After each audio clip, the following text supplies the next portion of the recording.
Hello everyone, welcome to my channel. दोस्तों, gardening में सबसे मुश्किल टास्क होता है सॉइल कलेक्ट करना। और कई बार इस सॉइल की तो अवेलेबिलिटी भी बहुत कम होती है। जो लोग सोसाइटीज़ में रहते हैं या फिर जो बैचलर्स होते हैं, उनके लिए सॉइल कलेक्ट करना भी एक बहुत बड़ा टास्क हो जाता है। मैंने बहुत से लोगों से ऐसा कहते हुए सुना है कि यार, मुझे गार्डनिंग का शौक तो है, पर मेरे आसपास सॉइल की बड़ी प्रॉब्लम है। वो सॉइल मिल नहीं पाता, इसलिए मैं गार्डनिंग नहीं कर पाता हूँ, मैं प्लांट्स नहीं लगाता हूँ, वरना मुझे शौक तो बहुत है। जब मुश्किल से सॉइल मिल जाता है तो फिर बारी आती है इस सॉइल मिक्स को तैयार करना, ताकि वो गार्डनिंग के लायक हो जाए। तो ये भी एक बहुत बड़ा टास्क हो जाता है, क्योंकि सॉइल मिक्स या सॉइल को गार्डनिंग के लायक बनाने के लिए उसमें बहुत सारी चीज़ों को मिक्स करना पड़ता है। उसमें वर्मी कंपोस्ट डालो, कोकोपीट डालो, काउडंग डालो और पेस्टिसाइड डालो, या फिर एनपीके और सीवुड, एप्सम सॉल्ट, बहुत सारी चीज़ों को मिक्स करके फिर उस सॉइल को गार्डनिंग या प्लांट्स के लायक बनाया जाता है। और उसमें कई बार तो बहुत सारे बोन मील वगैरह भी डालना पड़ता है, जो कि बहुत से लोग उसे नहीं डालना पसंद करते हैं। तो अगर कुछ चीज़ों की हम कमी भी कर देते हैं ना, तो जो हमारा सॉइल है वो बहुत ज़्यादा पोषक तत्वों से भरा हुआ नहीं होता है। तो ये भी एक झंझट का काम हो जाता है सॉइल मिक्स तैयार करना। आज मैं अपने इस वीडियो में आप लोगों के साथ शेयर करूंगी कि कैसे थोड़े से सॉइल से बहुत ज़्यादा सॉइल तैयार कर सकते हैं, यानी कि सॉइल की क्वांटिटी बढ़ा सकते हैं। और इतना ही नहीं, ये सॉइल जो बनेगा वो इतना पोषक तत्वों से भरपूर होगा, डबल पावरफुल मिट्टी तैयार होगी, जिससे प्लांट्स की उर्वरक क्षमता जिसे कहते हैं वो बहुत ज़्यादा बढ़ जाएगी। और ये जो कई गुना सॉइल तैयार होगा वो बिल्कुल फ्री में होगा। इसमें एक पैसा नहीं लगेगा, बस 1.5 से 2 महीने का समय लगेगा। मैं पर्सनल एक्सपीरियंस से आपको ये बात शेयर कर रही हूँ, क्योंकि मैं खुद भी ऐसा ही सॉइल तैयार करती हूँ। हर 1.5-2 महीने पर मैं ऐसा सॉइल तैयार करती हूँ। और इससे अगर मैं इसमें 2 किलो सॉइल मिक्स करती हूँ तो वो हमारा 10 किलो सॉइल तो तैयार हो ही जाता है। तो आज मैं अपने इस पर्सनल एक्सपीरियंस को आप लोगों के साथ शेयर करूंगी और इसे स्टेप बाय स्टेप इसकी प्रोसेसिंग आप लोगों के साथ शेयर करूंगी।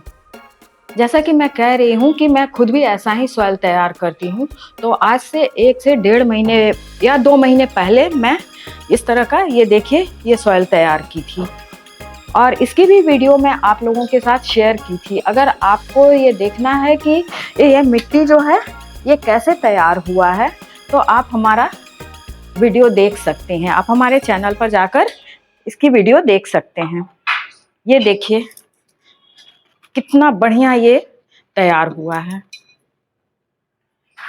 बिल्कुल भुरभुरी और मॉइस्ट मिट्टी तैयार हो जाती है। और आप हमारे पुराने वीडियो में देख सकते हैं कि मैंने कितनी मिट्टी इस्तेमाल की थी इसके लिए। और आज भी मैं आप लोगों के सामने ही बहुत थोड़ी मिट्टी का इस्तेमाल करूंगी। और ये देखिए हमारा लगभग इसमें 4 से 5 गमले मिट्टी तैयार हो जाएंगे। देखिए मैं बिल्कुल आपको पास से दिखा रही हूँ। इसमें जो थोड़ी बहुत डंडियाँ थी ना, जैसे मैं नीम की लीफ ज़्यादा इस्तेमाल करती हूँ, तो नीम की लीफ की जो डंडियाँ हैं वो रह गई हैं। बाकी सारी चीज़ें बिल्कुल गलकर इसमें मिक्स हो गई है। ना इसमें कोई स्मेल है, ना किसी तरह के कुछ कीड़े मकोड़े हैं। बहुत अच्छी मिट्टी तैयार होती है और पोषक तत्वों से भरपूर ये मिट्टी होती है। पहले मैं इस बकेट को खाली कर लेती हूँ, उसके बाद इसमें मिट्टी को कई गुना बढ़ाने वाली प्रोसेस आप लोगों के साथ शेयर करूँगी। तो प्रोसेसिंग स्टार्ट करते हैं। उसके लिए हमें इस तरह से एक पुराना बकेट हो या फिर कोई भी प्लास्टिक का बड़ा कंटेनर हो, या आप मिट्टी का घड़ा वगैरह कुछ भी ले सकते हैं। किसी भी तरह का एक बड़ा सा पॉट होना चाहिए। तो सबसे पहले इसमें हम डालते हैं मिट्टी की एक हल्की सी लेयरिंग। देखिए ये 1 किलो मिट्टी है और ये 1 किलो यहाँ है, सिर्फ 2 किलो मिट्टी हमने इस्तेमाल करना है। और ये भी हमारी ऑर्गेनिक कंपोस्टिंग वाली मिट्टी है। मिट्टी की बहुत हल्की लेयर रखेंगे। इसके बाद हमने डालना है ये ब्राउन पेपर। ब्राउन पेपर में कार्बन भरपूर मात्रा में होती है, तो इससे हमारे प्लांट्स को कार्बन मिलेगा। और ये ब्राउन पेपर मिट्टी में कार्बन की मात्रा को बढ़ाएगा।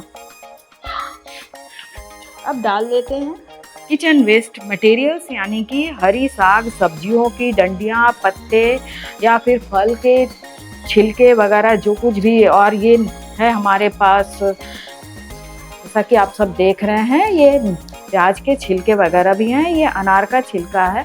अनार का छिलका जो है वो हमारे प्लांट्स के लिए बहुत ही पौष्टिक होता है। और ये देखिए, हमने अनार के छिलके को भी लिया हुआ है। ये अनार के छिलके जो हैं हमारी मिट्टी के लिए बहुत ही ज़्यादा हेल्पफुल होते हैं। मिट्टी को बहुत ज़्यादा न्यूट्रिशन मिलता है इससे, क्योंकि अनार के छिलकों में एंटीऑक्सीडेंट और पॉलीफ्लोरोनेस बहुत ज़्यादा होता है। इससे मिट्टी में माइक्रो ऑर्गेनिज्म बहुत ज़्यादा बढ़ते हैं और ये पौधे की ग्रोथ में हेल्प करता है। तो चलिए डाल लेते हैं इसे भी मिट्टी के, और ब्राउन पेपर के ऊपर ही इसे डालना है। आप स्टेप बाय स्टेप फॉलो करेंगे तो जैसे हमारी मिट्टी इतनी अच्छी बनी, आपकी भी मिट्टी वैसे ही बनेगी, क्योंकि इसे मॉइस्चर भी चाहिए। इसके बाद डाल लेते हैं सूखे फूल जो गार्डन से निकल जाते हैं या फिर डेली हमारे घरों में पूजा घर से मिल जाता है। उस फूल को भी मैं कलेक्ट करके रखती हूँ ताकि हमारे गार्डन में वो काम आ सके। हरी साग सब्जियों या फलों के छिलके को मैं डालती हूँ। इन पत्तेदार सब्जियों और छिलकों में आपको पता है क्या क्या होता है? इसमें बहुत सारे पौष्टिक तत्व होते हैं। इन छिलकों में आयरन, मैग्नीशियम, कैल्शियम सब कुछ इतना अधिक पाया जाता है। इससे पौधे के जो सेल्स होते हैं वो मजबूत होते हैं, और इससे पौधे में जो भी हमारे फ्रूटिंग होती है, फ्लावरिंग होती है, वो बहुत अच्छी तरह होती है और बहुत अच्छी क्वालिटी की भी होती है। ये सभी चीज़ें जो मैं इसमें मिक्स कर रही हूँ, ये सभी चीज़ें हमारे पौधे को बहुत ही एनर्जी देगी और इससे पौधे को बहुत सारे पौष्टिक तत्व मिल जाएंगे। दोस्तों, आप इस मिट्टी को तैयार करने के बाद इस मिट्टी में आपको कुछ भी मिक्स करने की ज़रूरत नहीं होगी। ये इतना ज़्यादा पावरफुल मिट्टी तैयार होती है कि पूछिए मत। हमारे सारे गमलों में यही मिट्टी मैं डालती हूँ।